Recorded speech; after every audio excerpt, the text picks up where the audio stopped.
Bonjour à tous, je vous en prie, installez-vous parce qu'aujourd'hui on va parler politique. Sujet extrêmement casse-gueule encore une fois. Mes chers compatriotes, Vous n'êtes pas sans savoir que cette semaine, le président de la République Emmanuel Macron et la ministre de la Santé Agnès Buzyn ont présenté le plan santé 2022. Ce plan se veut entreprendre une réforme globale du système de santé actuel. Et il était temps. Beaucoup d'annonces ont été faites, mais parmi elles, il y en a une qui était particulièrement attendue de la part des étudiants, c'est la suppression du numerus clausus du concours PACES. Ce numerus qui fixait chaque année le nombre de postes disponibles pour accéder aux filières supérieures, que ce soit médecine, pharmacie, dentaire, sage-femme ou d'autres. Mais alors, me direz-vous, si la fin du numerus a été annoncée, ça veut dire que les études de médecine sont accessibles pour tout le monde, et qu'on va pouvoir enfin tous devenir médecins? Faux! Ah merde, c'est déjà pris. Alors avant de parler de la suppression du numerus et de ses conséquences, on va d'abord expliquer pourquoi est-ce qu'il existe. Très grossièrement, le numerus clausus, il a été mis en place il y a une cinquantaine d'années par les politiques pour entre autres réguler le nombre de médecins sur l'ensemble du territoire. Bah ouais, parce qu'un médecin ça coûte cher à la sécu. Hein, avec toutes ces prescriptions là pour soigner les gens. Méchant médecin! Tu vas arrêter de soigner les gens, oui! Donc avec ce numerus clausus, l'État s'assurait de pouvoir contrôler le nombre de médecins formés sur le territoire, et par la même occasion, s'assurait aussi de contrôler les dépenses qu'il pourrait engendrer. Le truc c'est qu'entre-temps il y a eu quelques soucis, comme la formation des fameux déserts médicaux. Bah oui, parce que forcément si tu formes moins de médecins, inévitablement à un moment donné il y a moins de médecins présents sur le territoire. Logique. Et ça les politiques ils l'ont vite compris. Enfin il a fallu attendre 30 ans quand même. Un petit peu long. Et malgré l'augmentation ces dernières années du numerus clausus pour essayer entre autres de pallier à ces déserts médicaux, on n'a jamais eu autant de médecins en France, et pourtant jamais autant de déserts médicaux. Bon enfin mais alors mais c'est super! Si on supprime le numerus clausus, on ouvre les vannes pour les études de médecine, on forme plein de nouveaux médecins, et à un moment donné on va bien réussir à les combler ces déserts médicaux! Merde! Ouais, enfin c'est quand même un peu plus compliqué que ça.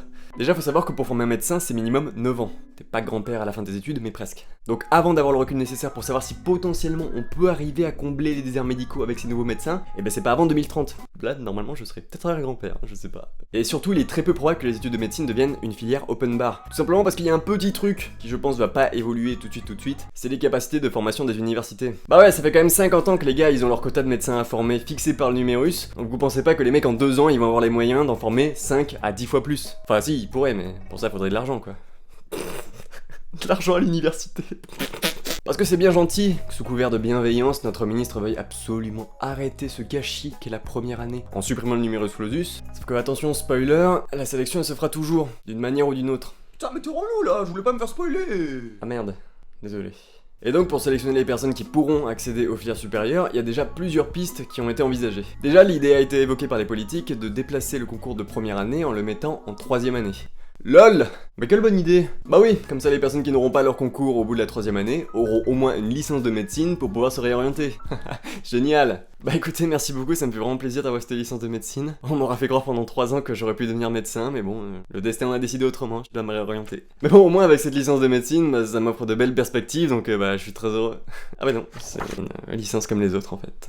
PUTAIN! Au final, au lieu que ce soit le gâchis de la première année, avec une réorientation précoce dès la première année, ce sera le gâchis de la 3ème année, avec une réorientation au bout de 3 ans. 3 ans où t'auras appris des choses qui ne te serviront à rien pour ton futur métier. Une belle avancée donc. Vient ensuite idée de la mise en place de partiels. Ah, les partiels. Oh bah si y a les partiels ça va alors. Les partiels c'est facile. En plus il y a les rattrapages, donc tout le monde va finir médecin, c'est sûr. Sauf que la ministre a bien précisé dans plusieurs interviews, et c'est d'ailleurs pour ça que je suis sûr à 100% qu'il y aura bien une sélection, que la formation dans les études de médecine, elle sera pas revue au rabais. Elle sera toujours très difficile. Donc bilan, si on part là-dessus on est d'accord, 3 ans de partiels difficiles, donc au final un écrémage sur 3 ans. Donc plus de 50% qui ne passeront pas en première année, comme ça peut se voir dans certaines facs de droit, 50% des étudiants qui ne passeront pas en 2ème année, et enfin 50% d'étudiants qui ne passeront pas en 3ème année. Attendez, mais si on fait le calcul, combien est-ce qu'il en reste au final? Ah ouais, 12,5%. Ça fait 12,5% d'étudiants qui passeront en 4ème année. C'est marrant parce que ça me fait penser à un pourcentage. C'est le pourcentage à peu près d'étudiants qui sont pris en fin de première année pour passer dans les années supérieures. C'est génial. Donc au final, on supprime un numerus clausus pour en mettre un autre, mais sur 3 ans, et qui ne s'appellerait pas numerus clausus en fait. Ils sont vraiment trop forts ces politiques. La ministre a aussi comme objectif avec ce nouveau système de pouvoir sélectionner d'autres types de profils que ceux qui sont actuellement présents dans la filière. Alors bon, je suis d'accord qu'en médecine, il y a le côté humain qui est très important, faut pour de l'empathie, du tact, et certains en manquent cruellement, ça c'est sûr. Mais il faut pas oublier qu'en médecine, on est aussi soumis à des situations de tension souvent très difficiles, qu'il faut savoir gérer avec du sang-froid, un certain mental pour pouvoir retenir et mobiliser ses connaissances rapidement et sans faire d'erreur, et aussi savoir montrer sa motivation et sa détermination pour dans certaines situations qui sont assez critiques. Et je pense qu'on est tous d'accord pour dire que le concours actuel, même s'il est extrêmement mal foutu, et là je pense plus particulièrement aux connaissances qu'on nous apprend en première année et qui ne nous serviront pour la plupart pas du tout pour notre futur métier, il permet quand même de sélectionner des profils de bosseurs, des gens qui savent s'adapter vite au rythme au concours, garder son sang-froid face à 3000 autres personnes qui veulent aussi ta place, et garder un certain mental au moment du concours pour pouvoir mobiliser rapidement ses connaissances et sans faire d'erreur. Enfin en tout cas le moins possible. L'empathie, le tact, c'est des notions vachement abstraites, très subjectives, et qui viennent avec le temps et au fur et à mesure avec le contact du patient et de l'expérience que t'accumules. Comment est-ce qu'on peut évaluer ça? Arriver à repérer les faux culs de ceux qui agissent vraiment dans l'intérêt des patients avant de penser au sien. Oh mon pauvre monsieur, vous êtes malade? Oh bah écoutez, je vais faire tout ce que je peux pour essayer de vous soigner. Bah écoutez, félicitations, vous êtes pris. Yes! À moi les thunes, putain! Wouh! Ah, pardon. Vous voulez un arrêt de travail avec ordonnance, monsieur? Faut se dire que des connards, il y en aura toujours, et qu'importe la filière. Donc voilà, d'un côté on nous dit qu'il y en a marre de ce gâchis de la première année de médecine, mais à la place on va peut-être y mettre 3 années qui seront extrêmement difficiles, 3 années où tu n'es pas sûr d'accéder en 4ème année, et si tu y arrives, tu arrives en 4ème année de médecine qui, je le rappelle, est l'externat. L'externat c'est le moment où tu commences à avoir une approche de la pratique de ton futur métier en allant en stage à l'hôpital, stage qui d'ailleurs pour certains sont déjà bondés d'externes, donc là aussi je vois pas comment est-ce qu'on peut en accueillir 5 fois à 10 fois plus, pour ensuite passer un autre concours, qui ne sera pas le CN parce que lui aussi va être supprimé, mais qui sera un autre examen tout aussi sélectif, parce que des spécialités il y en a pas aussi de manière illimitée. Donc au final il faudra bosser énormément pour arriver à choisir ta spécialité avant de commencer l'internat. Donc c'est ça qu'on veut pour nos études de médecine, des études où tu ne fais que bosser, où tu ne profites pas de ta vie sociale, tu n'as pas de vie étudiante comme on pouvait l'avoir jusqu'à présent pour la 2ème et la 3ème année. Moi ça me fait un petit peu peur. Bref, tout ça pour dire que cette réforme, je trouve que c'est un peu de la poudre de perlimpinpin, pour reprendre notre président.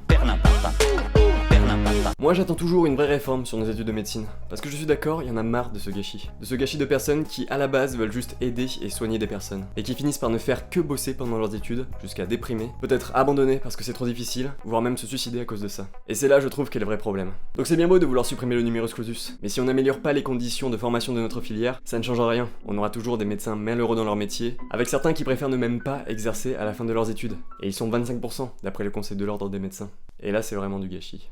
Voilà, j'espère que la vidéo vous a plu. Pour moi c'était important de parler de cette mesure sur la suppression du numérus, parce qu'elle promet des belles choses, mais dans les faits, ça risque d'être difficilement applicable, donc c'était important que vous soyez au courant de ça aussi. Donc méfiance, et n'hésitez pas à vous aussi partager votre avis dans les commentaires, à mettre bien sûr un petit pouce en l'air si la vidéo vous a plu, et à vous abonner si vous voulez voir les prochaines vidéos qui vont suivre. Je vous dis prenez soin de vous, et à la prochaine.